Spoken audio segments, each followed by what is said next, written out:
Hello. So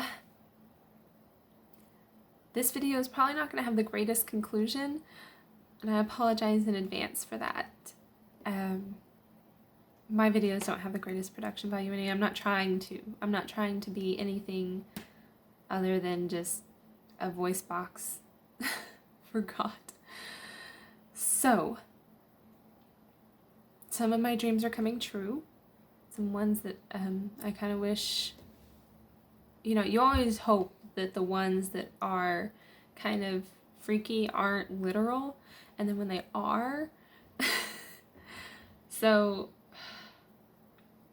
I'm just going to tell you the dreams I had, what's happened that kind of confirms that, and my spiritual interpretation of what I think those things mean. My last video I talked about people passing out, and I had a dream about people passing out. One of the dreams I had,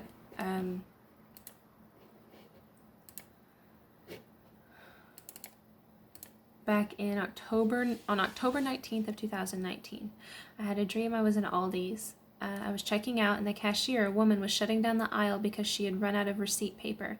She had just enough for the guy in front of me, and the guy behind me. The guy in front of me was an older gentleman, and he suddenly collapsed. EMTs rush in. They have a gurney. They're putting him on. I'm totally distracted, and I don't see that the woman cashier leaves, and a young man with curly blonde hair takes her place. He asked me if I want these energy drinks. He has a big box of Monster energy drinks. And I am distracted, but I'm like, no, I don't need that. And because I'm focused on this older man that collapsed in front of me, and I really want to pray for him to be healed. And then as a joke, the cashier said, "Would you like to unlock the special features of your debit card?" And I'm like, yeah, not even paying attention. He's looking at me like, what are you talking about? I was joking. And I look at him and I said, "Oh, sorry, I'm not listening. What did you say?" And he said it again, and I realized he was joking, and I was like, oh, no, I'm fine. And I leave. I get out in the car, my husband's in the car, and I tell him about the man collapsing in front of me. And as we're driving away, in the distance, I see pink smoke, and it's from the ground all the way up to the sky. And as we're driving towards it, I get this bad feeling that we need to turn around and head in the other direction, and I suddenly see a man on a horse just fly past us, and I'm like, that guy has the right idea. We need to turn around and go that way. And that's the end of the dream. So it was October 1919. I left Facebook in April of this year, the first week of April, and I bring that dream up. But before I get to that, after I had that dream, I looked up pink smoke, and I realized that there was a volcano in Hawaii that has had pink smoke before, and that was Mount, I'm probably saying this wrong, Kilauea in Hawaii. It went off in 2018, and it just went off yesterday, December 20th. And so whenever I left Facebook in April, I said that I had had this dream about the pink smoke, and I felt like it was about that specific volcano in Hawaii going off, and that it would be a warning. I wish I could show you guys like the specific screenshots. I mean, I could turn my phone to them, but I mean, I just wish I could have them on the video. I'm not an editor. I'm a prophet. I'm a child of God, okay? And I'm not tech savvy. I'm not a media person. I probably could be if trained, but I'm not. So this is what you get. You don't get a hype man. You don't get somebody that's trying to make you and force you to be emotionally invested into their word by just prophesying. I'm not doing that. This is my life. I've been crying. I'm shaking because my God gives me dreams and they come true. I'm not trying to be anything other than what he's told me to be. I'm not trying to. So yeah, anyway, in my last post on Facebook that I posted in April, I copy and pasted it into my notes. I keep Google Docs of all my dreams, all of my revelations, all of any little things that God tells me. And so I copy and pasted that final Facebook post in my notes in April. And the thing I wrote after it were the words, quarter quell. I didn't post that part on Facebook, even though part of me kind of wanted to, because I didn't know if anybody would understand it. And I didn't even understand it. I just knew that God spoke it to me that day. I believe it was April 1st, 2nd, 3rd, somewhere around there. The word quarter quell. Now this is where I started like shaking. I haven't watched the Hunger Games movies in years, probably since they came out like 8 years ago. Within the last week, I watched all of them because I felt like I was supposed to. And they were free on the Roku channel. And I went to click on the first one, and it was 2 hours and 22 minutes long. Now, I don't know if anybody else is seeing 222 a lot, but me and my husband have been seeing 222 all year long. And so whenever I saw that the very first Hunger Games movies, the first Hunger Game movie was 2 hours and 22 minutes long, I was like, okay, I'm hearing right. I need to watch this again. I haven't seen it in forever. So I binge watched basically all of them to try and figure out what is it here. And of course there was little things, but I still couldn't see the big picture. And then I go to try and find my dream about the pink smoke and the volcano that just went off yesterday. And right underneath that are the words quarter quell.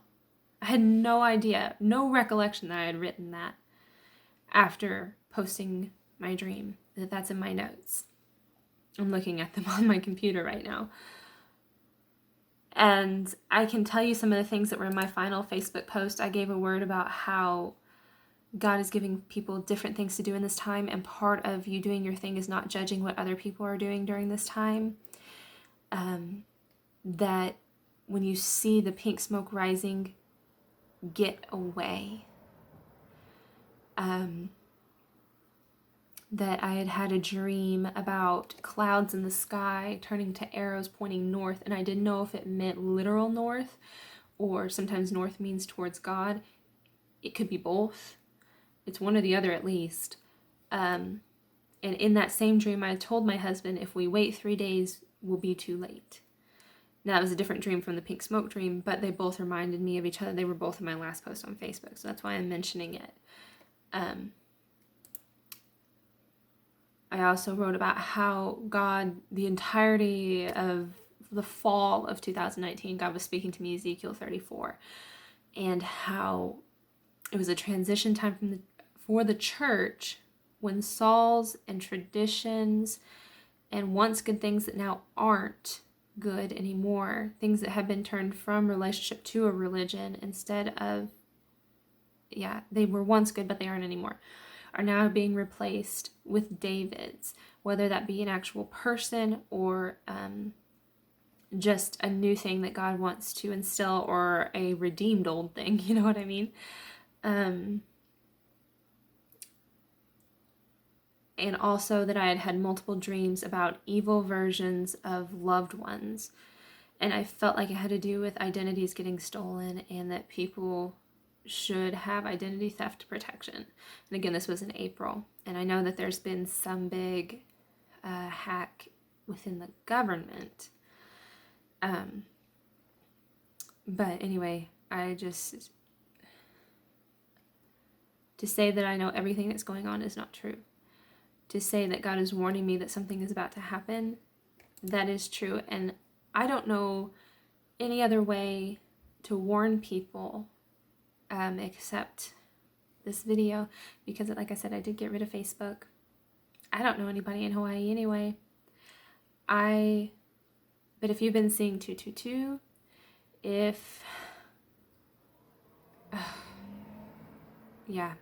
something's about to happen. I wish it were good, but all my dreams had that foreboding feeling of this is a warning. And I'm not the only person I know who's had dreams about a storm coming. I just had a dream last night. Yeah, last night. That was I had a dream last night that I was standing on the balcony of a second-story building that I live in a 1.5-story house and there's no balcony. But I was in a barn. It was a barn house. You know how they convert barns to houses, and I was on the second story and there was like a balcony there. And this guy said, "At least it's a beautiful day." It was a long dream and it was kind of, but he said, "At least it's a beautiful day." And we were looking through a window, which doesn't make sense because we were on a balcony, but dreams don't make sense sometimes. And the sky was all blue except this giant black cloud in the distance. And he said, "Oh, except that." And I thought in the dream, that'll be here by evening. And so he left and I went to go make sure everything was secure on the property I was on, which is nothing like my current property, because I knew that this giant storm was coming. And like I said, I'm not the only person I know of who's had storm dreams. But in that dream I had just last night, I knew it would be here. That storm would be here by evening. And so I just feel like whatever is that storm is, if you've had storm dreams, if other people have had storm dreams, it's coming very, very quickly. You have enough time right now to secure what you have, I guess, based on my dream, but don't do anything drastic. Like in that dream I had last night, I wouldn't have had time to like, let's pack everybody up and get out of here. No, it was more like we're gonna weather this storm. There wouldn't have been time to just outrun it. You know what I mean? So that's all I got. I'm sorry I can't be more clear, and that's sincerely. I'm still shaking. When God really tells you things, I'm gonna cry, stop it. When God's sincerely speaking to you and telling you things and showing you things, it does not get old and it doesn't lose its power and it just doesn't ever get old. It doesn't. You still get shocked and awed. So yeah, I just had to get that out there because there was no way I could keep that inside. I'm sorry.